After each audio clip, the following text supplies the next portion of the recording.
નવો પ્રશ્ન ભણીએ. ગુડ મોર્નિંગ સ્ટુડન્ટ્સ, નમસ્કાર. તો આજે આપણે નવો પ્રશ્ન છે આપણી પાસે, જેનું ટાઇટલ તમે જોઈ શકો છો, C2H2 માં sp સંકરણ.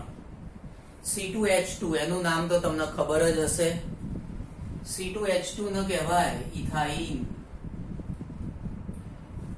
અથવા તો એનું નામ છે એસિટિલીન. ઇથાઇન અથવા તો એસિટિલીન તરીકે આપણે એને ઓળખીએ છીએ.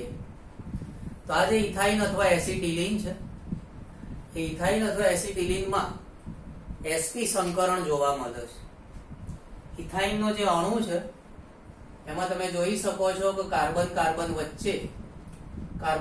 વચ્ચે તમે જોઈ શકો છો કે 3 બંધ છે. કેટલા બંધ છે? 3 બંધ જોવા મળે છે. બરાબર. તો એ 3 બંધ છે એની રેખીય રચના છે. આની જે રચના છે એ રેખીય રચના બનશે. એ વખતે અહીંયા જે બંધકોણ બને એ બંધકોણ 180 ડિગ્રી જોવા મળશે. ઇથાઇન અણુ છે એનો આકાર છે રેખીય, અને એનો જે બંધકોણ છે 180 ડિગ્રી જોવા મળશે. તો એ વખતે કાર્બનમાં કઈ રીતે સંકરણ થાય છે આપણે સમજીએ. કાર્બનને તમે ઓળખો જ છો. કાર્બનનો પરમાણુ ક્રમાંક 6, એની ઇલેક્ટ્રોન રચના 1s2 2s2 2p2 ઇલેક્ટ્રોન રચના છે એની. પછી જ્યારે કાર્બન ઉત્તેજિત અવસ્થા પ્રાપ્ત કરશે તો બંધ રચના વખતે 2s માંથી એક ઇલેક્ટ્રોન 2p કક્ષકમાંથી જતો રહેશે. 2s માંથી એક ઇલેક્ટ્રોન 2p માં જતો રહે. 2s માં એક ઇલેક્ટ્રોન ઓછો કરવાનો, અહીંયા આપણે એક ઇલેક્ટ્રોન વધારીશું. એ વખતે ઇલેક્ટ્રોન રચના થાય 1s2 2s1 2p3 રચના થશે. 2p કક્ષકમાં કેટલા ઇલેક્ટ્રોન જોવા મળશે? 3 ઇલેક્ટ્રોન જોવા મળશે. આ જે 3 ઇલેક્ટ્રોન જોવા મળે છે એમાં 2px માં એક ઇલેક્ટ્રોન હોય, 2py માં એક ઇલેક્ટ્રોન હોય, 2pz માં એક ઇલેક્ટ્રોન જોવા મળશે. ઓકે.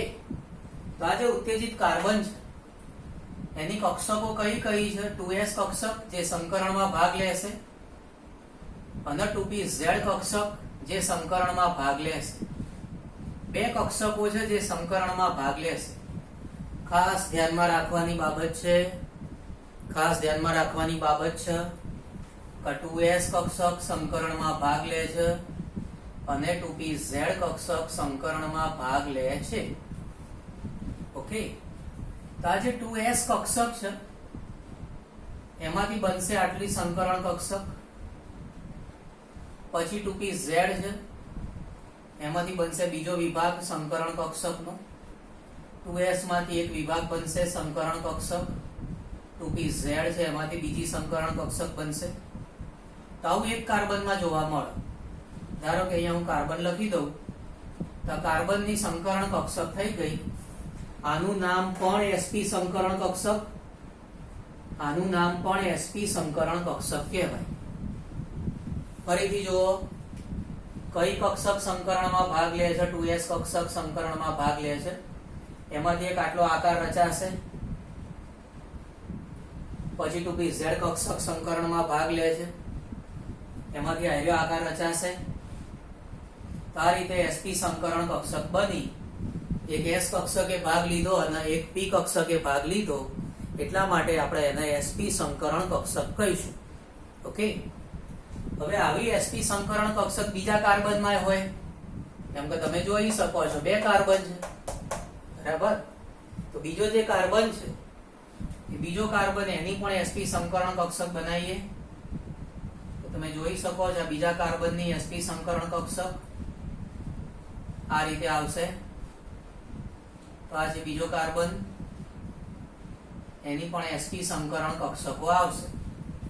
અહીંયા તમે જોઈ શકો છો કે એક કાર્બનની sp સંકરણ કક્ષક એ બાજુના કાર્બનની sp સંકરણ કક્ષક સાથે બંધ બનાવે છે. આ બંધ પ્રબળ હોય, જેને આપણે સિગ્મા બંધ કહીએ છીએ. કેવો બંધ કહેવાશે? સિગ્મા બંધ કહેવાશે.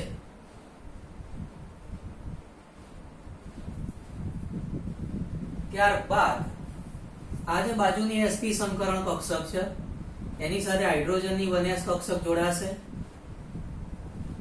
આ sp સંકરણ કક્ષક સાથે હાઇડ્રોજનની 1s કક્ષક જોડાય એટલે અહીંયા સિગ્મા બંધ રચાશે. આ બાજુ પણ sp સંકરણ કક્ષક સાથે હાઇડ્રોજનની 1s કક્ષક જોડાશે એટલે આ બાજુ પણ સિગ્મા બંધ રચાય છે. ઓકે, આ બાજુ પણ સિગ્મા બંધ રચાયો, આ બાજુ પણ સિગ્મા બંધ રચાયો. તો આમાં હાલ મેં કેટલા બંધ બનાયા? તો હાલ તમે જોઈ શકો છો કે કાર્બન કાર્બન વચ્ચે એક સિગ્મા બંધ બનાયો, કાર્બન કાર્બન વચ્ચે એક સિગ્મા બંધ બનાયો, કાર્બન હાઇડ્રોજન વચ્ચે સિગ્મા બંધ, કાર્બન હાઇડ્રોજન વચ્ચે સિગ્મા બંધ, આ બાજુ પણ કાર્બન હાઇડ્રોજન વચ્ચે સિગ્મા બંધ બનાયો, કાર્બન હાઇડ્રોજન વચ્ચે સિગ્મા બંધ બનાયો. ઓકે, તો આટલી રચના આપણે અહીંયા સમજાવી છે. હજુ તમે જાણો જ છો કે કાર્બન કાર્બન વચ્ચે 3 બંધ છે. કેટલા બંધ છે? 3 બંધ. એમાંથી હાલ હજુ આપણે પહેલો સિગ્મા બંધ બનાવ્યો છે, બીજા 2 બંધ બનાવવાના બાકી રહ્યા. એ બીજા 2 બંધ જે ખરા ને એ પાઈ બંધ છે. એ પાઈ બંધ આ 2 કક્ષકોથી બનશે. 2px અને 2py કક્ષકોથી 2 પાઈ બંધ બનશે. બરાબર? તો કાર્બન કાર્બન વચ્ચે એક સિગ્મા બંધ આપણે અહીંયા બનાવી દીધો છે. હજુ આપણે બીજા 2 પાઈ બંધ બનાવવાના છે. બીજા 2 પાઈ બંધ જે બનાવવાના છે એના માટે કઈ કક્ષકો ભાગ લેશે? એના માટે ભાગ લેશે 2px અને 2py કક્ષકો.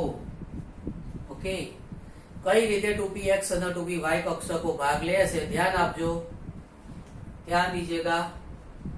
અહીંયા તમે જોઈ શકો છો કે 2py કક્ષક, તો આ છે 2py કક્ષક. તમે જો મેં થોડી ત્રાસી દોરેલી છે, તમારે પણ ત્રાસી દોરવાની છે. આ છે 2py કક્ષક. પછી આવશે 2px, આ છે 2px કક્ષક. ઓકે,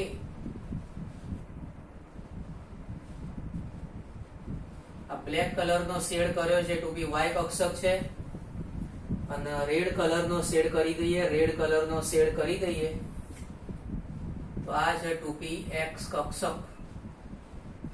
આ એક કાર્બનની કક્ષક થઈ. બરાબર? હવે આ એક કાર્બનની કક્ષક એ બાજુના કાર્બન સાથે જોડાશે. બાજુમાં પણ આ જ રીતનું આપણે ચિત્ર બનાવી દઈએ.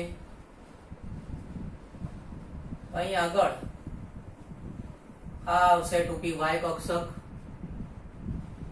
2py કક્ષક જેમાં આપણે બ્લેક કલરની ડિઝાઇન બનાવીએ. પછી આવશે 2px કક્ષક. 2px કક્ષક. ઓકે, અને હવે એ લોકો પરસ્પર કનેક્ટ થશે. પરસ્પર કનેક્ટ થાય એટલે આ 2py અને આ 2py વચ્ચે અહીંયા દૂર દૂરથી પાઈ બંધ રચાશે. કયો બંધ રચાશે? પાઈ બંધ રચાશે. અને આ 2px વચ્ચે દૂર દૂરથી પાઈ બંધ રચાશે. 2px વચ્ચે દૂર દૂરથી પાઈ બંધ બનાવ્યો. ઓકે, તો આ રીતે અહીંયા 2 પાઈ બંધ રચાશે. કાર્બન કાર્બન વચ્ચે તમે જોઈ શકો છો 3 બંધ છે ને, એમાં એક સિગ્મા બંધ હોય, 2 પાઈ બંધ હોય. 3 બંધ હોય અહીંયા, 3 બંધમાં એક સિગ્મા હોય, 2 પાઈ હોય. સિગ્મા બંધ આપણે અહીંયા બનાવી દીધેલો છે. કાર્બન કાર્બન વચ્ચે sp સંકરણ કક્ષકો ભેગી થાય એટલે સિગ્મા બંધ બનાવશે, જે અહીંયા તમને સમજણ માટે દર્શાવેલો છે. બરાબર? બીજા 2 પાઈ બંધ બનશે. પાઈ બંધ કોના કોના વચ્ચે બનશે? 2py કક્ષક વચ્ચે દૂર દૂરથી પાઈ બંધ બનશે. 2px વચ્ચે દૂર દૂરથી પાઈ બંધ બને છે. ઓકે, તો 2 પાઈ બંધ બની ગયા. તો આ જે બંધારણ છે એમાં કાર્બન કાર્બન વચ્ચે 2 પાઈ બંધ બનાવ્યા. બરાબર? 2 પાઈ બંધ બનાવ્યા. હવે આપણે આ બધી આકૃતિ ભેગી કરવાની છે. આ બધી આકૃતિ આપણે ભેગી કરીએ તો આકૃતિ આ રીતે બનશે. પહેલા આ જે આકૃતિ છે ને હું ફરીથી દોરીશ, બરાબર? આટલી જે આકૃતિ છે ફરીથી દોરી દઉં. એટલી આકૃતિ આપણે ફરીથી દોરી દઈએ, બરાબર? અહીંયા સિગ્મા બંધ આવશે, આ બાજુ હાઇડ્રોજનની 1s કક્ષક, આ બાજુ હાઇડ્રોજનની 1s કક્ષક. ઓકે, તો આ જે આકૃતિ હતી એ મેં અહીંયા દર્શાવી દીધેલી છે. હવે આપણે બીજું શું દર્શાવવાનું છે? કયા પાઈબંધ બને છે? તો પાઈબંધનું જે વાદળ છે, એ પાઈબંધનું વાદળ એ આપણે આ રીતે એના ઉપર વાદળ સ્વરૂપે દર્શાવી શકીએ છીએ. પાઈબંધ જે ખરું એનું વાદળ જે ખરું એ આ રીતે આપણે અહીંયા વાદળ સ્વરૂપે દર્શાવી શકીએ છીએ. ઓકે, એ વાદળ જે ખરા એ આપણે આ રીતે આના ઉપર વાદળ સ્વરૂપે દર્શાવી શકીએ છીએ. રેડ કલરના વાદળ આપણે દર્શાવેલા છે. ઓકે, તો આ રીતે પાઈબંધના વાદળ આવશે ઇલેક્ટ્રોનના. આ રેડ કલરના જે વાદળ છે પાઈબંધના વાદળ છે. અહીંયા વચમાં સિગ્મા બંધ બનાવ્યો તો. ઓકે, તો આ રીતે હાઇડ્રોજન જોડાશે 1s કક્ષક, હાઇડ્રોજન જોડાશે 1s કક્ષક. આ બધા પાઈબંધના વાદળ જોવા મળશે.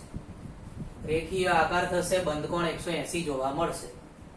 રેખીય આકાર, બંધકોણ 180 જોવા મળશે.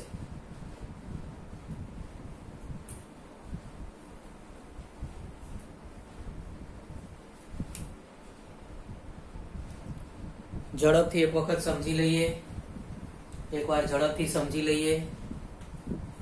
C2H2 માં sp સંકરણ એટલે કે ઇથાઇન છે, એસિટિલિન કહેવાય. એમાં આપણે સંકરણની વાત કરવાની છે. ઇથાઇનમાં કાર્બન કાર્બન વચ્ચે 3 બંધ હોય.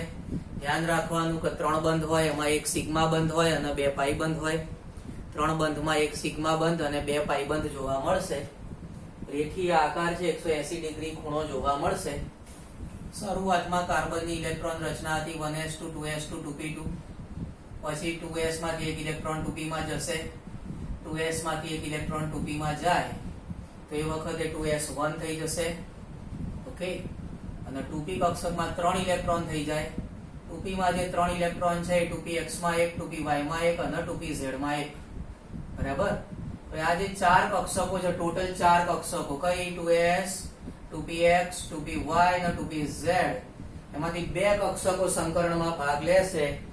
2s કક્ષક માંથી આટલો વિભાગ બને, 2s માંથી આટલો વિભાગ બનશે. ઓકે, અને 2pz માંથી આટલો વિભાગ બનશે. તો એક કાર્બનનું sp સંકરણ થયું. બરાબર?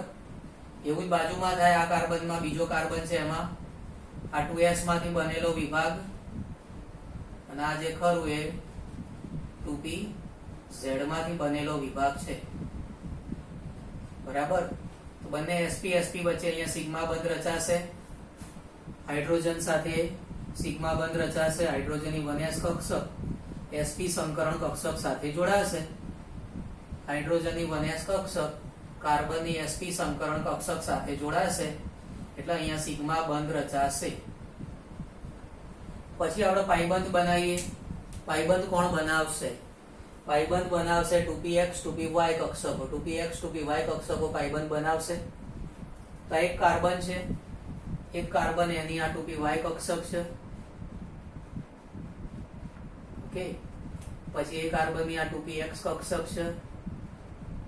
તો પહેલા કાર્બનની કક્ષકો થઈ ગઈ. પછી આ બાજુમાં બીજો કાર્બન એની આ 2py કક્ષક છે બ્લેક કલરમાં. ઓકે, આ રેડ કલરમાં છે 2px કક્ષક. રેડ કલરમાં છે 2px કક્ષક. પછી 2py 2py વચ્ચે બંધ રચાશે અને 2px 2px વચ્ચે બંધ રચાશે. 2py 2py વચ્ચે બંધ રચાય, 2px 2px વચ્ચે બંધ રચાય. આ રીતે એમની વચ્ચે દૂર દૂરથી બંધ રચના જોવા મળશે. ઓકે, ત્યારબાદ આપણે હારે આકૃતિ દોરેલી છે જેમાં આ આકૃતિ અંદર દોરવાની જ છે. આ આકૃતિ પહેલા દોરી મેં, હારે આકૃતિ પહેલા દોરી, પછી આ પાઈ બંધ બનાવ્યા છે.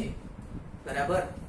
તો આ રીતે અહીંયા પહેલા આની આ જ આકૃતિ દોરી પછી ઉપર આ રીતે પાઈ બંધના ઇલેક્ટ્રોનના વાદળ, આ બધા જે રેડ કલરના દર્શાયા છે પાઈ બંધના ઇલેક્ટ્રોનના વાદળ આપણે દર્શાવવાના થશે. અહીંયા આપણને સિગ્મા બંધ જોવા મળે છે. કયો બંધ જોવા મળશે? સિગ્મા બંધ જોવા મળશે. અહીંયા સિગ્મા, અહીંયા સિગ્મા, અહીંયા પણ કાર્બન કાર્બન વચ્ચે સિગ્મા છે. રેડ કલરમાં ઇલેક્ટ્રોનના વાદળ દર્શાવીશું.